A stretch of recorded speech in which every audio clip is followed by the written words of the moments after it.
Welcome to the Football Film Room Show. I'm Nick Kehoe, and we got another great episode for you today. We're going to talk about the Titans' firing of head coach Brian Callahan, a concerning trend with the number one overall picks at quarterback over the last 5 years or so. We'll check in on the Chiefs' offense. But first, I want to talk about Sean McDermott and John Harbaugh.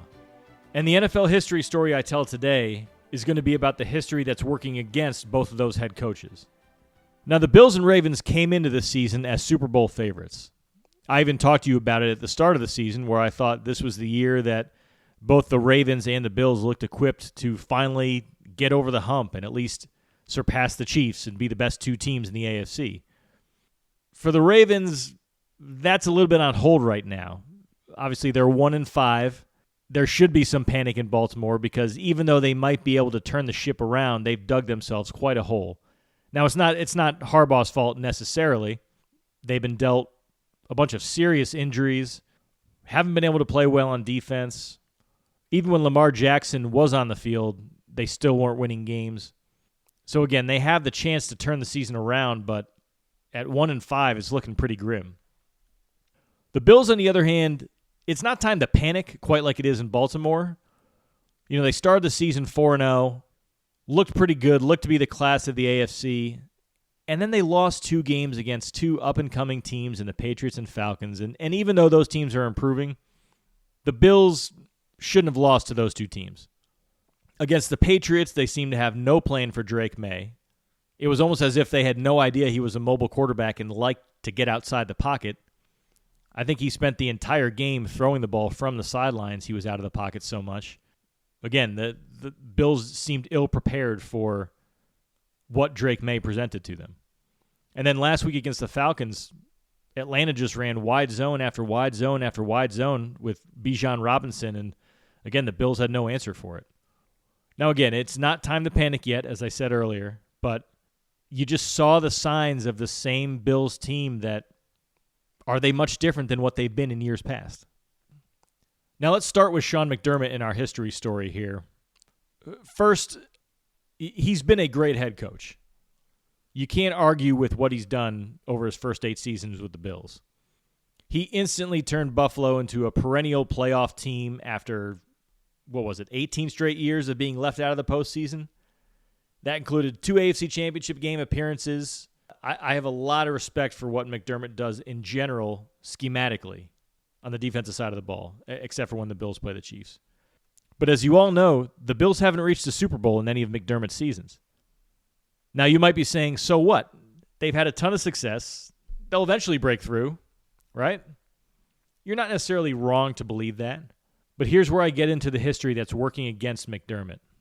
Do you know that there's only one head coach in NFL history who's gone his first 8 seasons with a team without reaching a Super Bowl who's ever broken through and gotten to one? That was Tom Landry back in 1970, in his 11th season with the Cowboys. Now, I'm sure some of you historians out there are going to point out that during the first half of those 11 seasons with the Cowboys, there was no Super Bowl, and you're correct to say that, but the Cowboys didn't win an NFL title game during that time either. And the NFL title game was the equivalent of winning the NFC Championship and reaching the Super Bowl. So it took him 11 years to reach his first Super Bowl with the Cowboys. The only coach in NFL history to ever go at least 8 seasons without reaching a Super Bowl before finally getting to one. So that begs the question, is this just a historical trend that's interesting and cool to think about but doesn't really mean anything? Or is there possibly something behind this? Maybe there's a reason that if a head coach hasn't made it to the Super Bowl in his first 8 seasons, he's not ever going to. Perhaps that's because it's in those early years where they just have their best roster and salary cap situation. Perhaps that's when they have the best chance to put their imprint on the team and set the culture for good. Perhaps it's in those early years that the team has the opportunity to win with scheme that the league hasn't caught on to yet.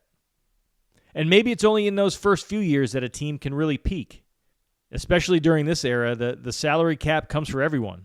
And eventually the process of trying to build a winner becomes a process of trying to sustain a winner, or at least maintaining whatever the highest level is that's been achieved. That includes letting some key players walk. It includes getting rid of other key players a year too early instead of a year too late. It involves the constant attempt to replace old parts with young parts that have potential but don't always pan out or fit into the overall scheme. And if you're maintaining after not having reached the mountaintop already, it's hard to finally get over the hump at that point. And that's what history tells us. John Harbaugh has similar history working against him.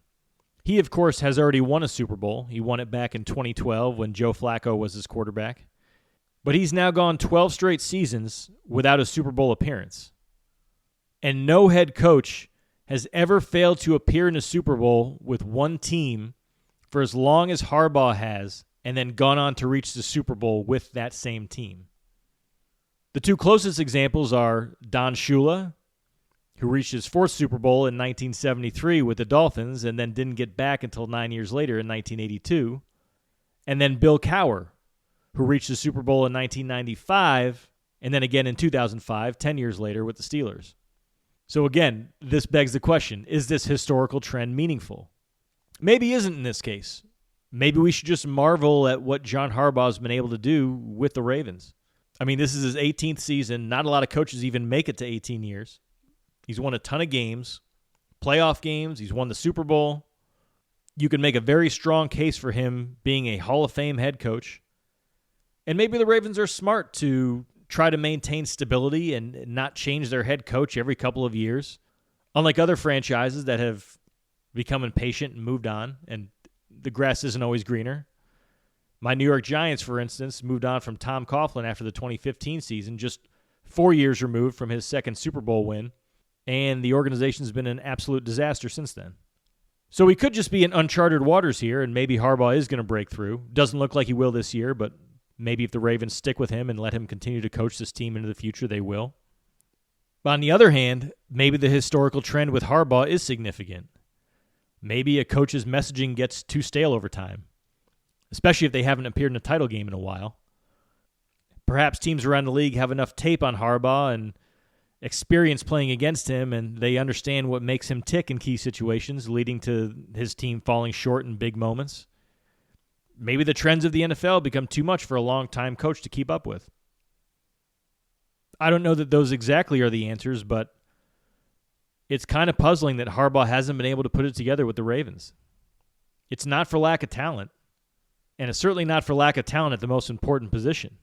In his 12 years since winning Super Bowl 47, he's had a Super Bowl MVP in Joe Flacco as his quarterback. He had that for 6 years up until 2018. And since then, he's had Lamar Jackson, a two-time NFL MVP, arguably the most dynamic player at any position in the NFL. And yet the Ravens still have fallen short of the mountaintop time and time again. No, I don't want this to come across as me advocating for either of these coaches being fired. They're two of the best coaches in the game, hands down. But if the Super Bowl is truly a priority, doesn't change at least have to be on the table if neither of these teams can get to the Super Bowl this season? That's not me saying it. That's history saying it. And since we're talking about coach firings, Brian Callahan fired by the Titans. I don't think it was a big surprise. The Titans were not very good last year, had the number 1 overall pick. This year, they started the season 1-5. They seem to be getting worse every single week. There weren't any signs of improvement in Cam Ward. You can go back to last year with Will Levis, and even though everyone kind of knows him as a loose cannon at the quarterback position at this point, he did some decent things in his rookie season under Mike Vrabel, and Callahan wasn't able to get really anything out of Levis last year. So this firing was not necessarily a surprise. The only surprise and thing I want to mention about it is I don't understand why Callahan was anywhere near the number 1 overall pick if there was a risk of him being fired 6 games into the season. And what I mean by that is, was he involved in the decision to draft Cam Ward? Maybe the Titans would have taken Ward anyway, even with or without Callahan's input, but he got the first crack at developing him. Why would you do that as an organization? Why wouldn't you just cut bait after last year? It's similar to what I brought up a couple weeks ago about the Giants and Jackson Dart. If Daboll feels like he's on the hot seat and he's coaching for his job and could be fired either during this season or at the end of this season, why was he anywhere near the decision to draft Jackson Dart and trade up for him? And why did he get first crack at trying to develop him? As an organization, you kind of have to make a choice. You have to say, if we're going to give a head coach the ability to try to mold a first-round quarterback, we can't just fire him and bring instability to that quarterback's life right away. And unfortunately, it's a trend throughout the NFL that we've seen repeatedly in the last 5 years. There have been 4 number 1 overall picks going back to 2021 who were quarterbacks. You had Trevor Lawrence in 2021, Bryce Young in 2023, Caleb Williams last year, and then Cam Ward this year. All 4 of them had their head coaches fired before the season ended. With Lawrence, it was Urban Meyer. With Young, it was Frank Reich. Last year with Williams, it was Matt Eberflus. And then this year, Ward with Callahan. Now, the first 2 examples were new hires that ownership decided pretty immediately were the wrong decisions. But with Williams last year and Cam Ward this year, I don't understand why either organization would run the risk of that quarterback having to go through a head coaching change midway through his first year and run the risk, quite frankly, of having a lost rookie season.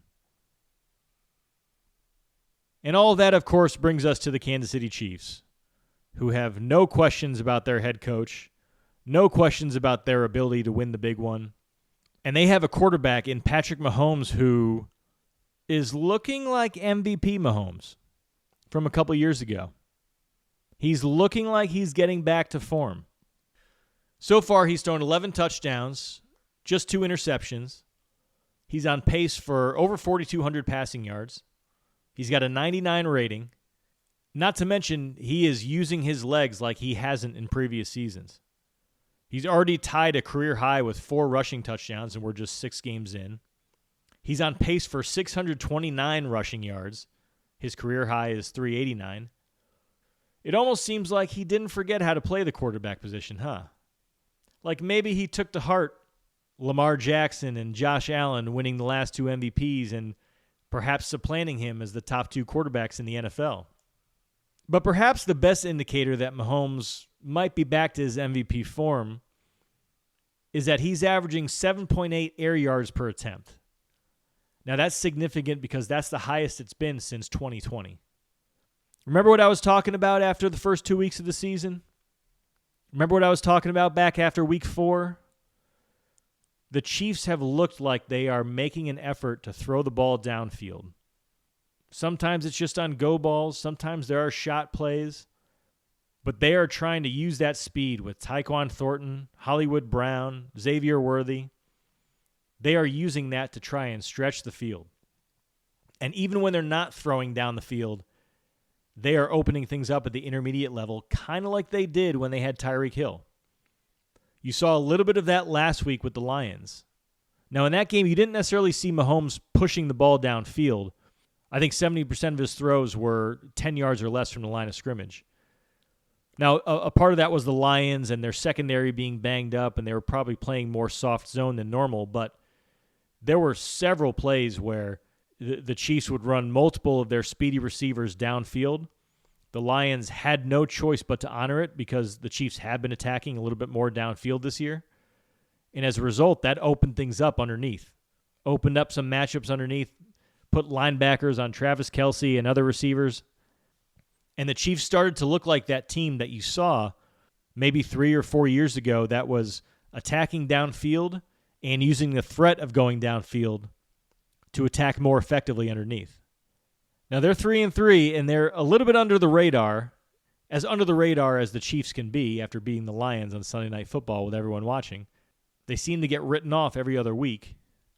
But if Mahomes is Mahomes, if Mahomes is back to being the dangerous downfield threat to go along with the ability to attack at the intermediate levels and scramble as much as he has been, then my friend, it might just be only a matter of time before the Chiefs regain control of the AFC. And that feels like somewhat of a weird statement to make considering they've gone to the Super Bowl the last 3 years and dominated the AFC. But based on the perception of where people thought they were and where they're actually going, I think the Chiefs are in pretty damn good shape. And they haven't even gotten Rashee Rice back yet. That's it for today's show. Thank you all for listening. Hope you all have a great Week 7. Don't forget to visit footballfilmroom.com and check out all of our breakdowns. You can also check out the How They Match Up section of our website. That gives you head-to-head previews based on team stats of every game during the NFL season. We've got a whole bunch of other content on there that I think you'll enjoy. So if you're interested, go ahead and check it out. And I'll see you all next time.